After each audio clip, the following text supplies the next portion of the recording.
Welcome to this guide on Vertical Pod Autoscaler. Commonly known as VPA is a powerful Kubernetes feature that helps you automatically optimize container resources. Throughout this video, we'll explore how VPA works and how it can help you right-size your containers without any manual intervention. So what exactly is VPA? Vertical Pod Autoscaler is a Kubernetes component that automatically adjusts the CPU and memory requests and limits for your containers. It does this by analyzing actual usage patterns over time.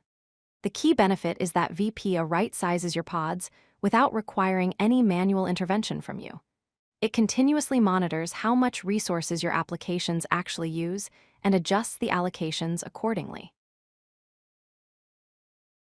VPA solves two critical problems in Kubernetes resource management. First, there's overprovisioning, where you allocate more resources than your application actually needs. This leads to wasted resources and higher costs since you're paying for CPU and memory that sits idle. Second, there's underprovisioning, where you don't allocate enough resources. This causes performance issues like CPU throttling and out-of-memory kills, which can crash your applications. VPA finds the sweet spot between these two extremes. VPA consists of three main components working together. The first component is the recommender. It monitors your pod's resource usage and analyzes historical data to provide recommendations for optimal resource allocation. The second component is the updater. When it detects that a pod's current resources don't match the recommendations, it evicts those pods so they can be recreated with updated values. The third component is the admission controller. This intercepts pod creation events and applies the recommended resource values to new or restarted pods before they begin running. VPA offers 4 different update modes to suit various use cases. The off mode only provides recommendations without making any automatic changes, which is useful for testing and monitoring.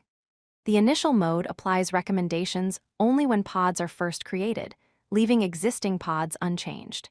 The recreate mode actively evicts and recreates pods to apply new recommendations, which causes temporary disruption. Finally, the auto mode combines initial and recreate, automatically updating resources for both new and existing pods. You should choose the mode that best fits your application's tolerance for disruption.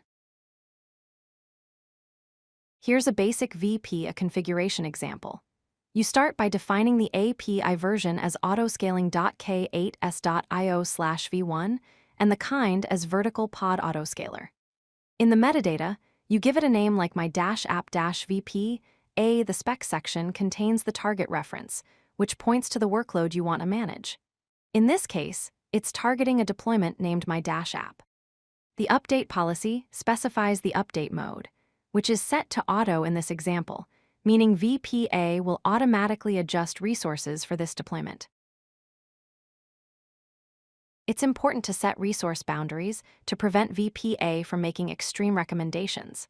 Under the Resource Policy section, you can define container policies for specific containers. For each container, you can set minimum allowed values and maximum allowed values. In this example, the minimum allowed CPU is 100 millicores and memory is 128 megabytes. The maximum allowed CPU is 2 cores and memory is 4 gigabytes. These boundaries ensure VPA keeps recommendations within a safe and cost-effective range for your specific infrastructure. Let's recap the key takeaways. First, VPA automatically optimizes container resource requests and limits based on actual usage, eliminating guesswork. Second, choosing the right update mode is crucial based on your workload requirements and tolerance for pod restarts. Third, always set minimum and maximum boundaries to prevent extreme scaling that could cause issues or excessive costs. Finally, VPA helps reduce infrastructure costs while improving resource efficiency across your Kubernetes cluster. With VPA in place, your applications will have the resources they need, nothing more and nothing less.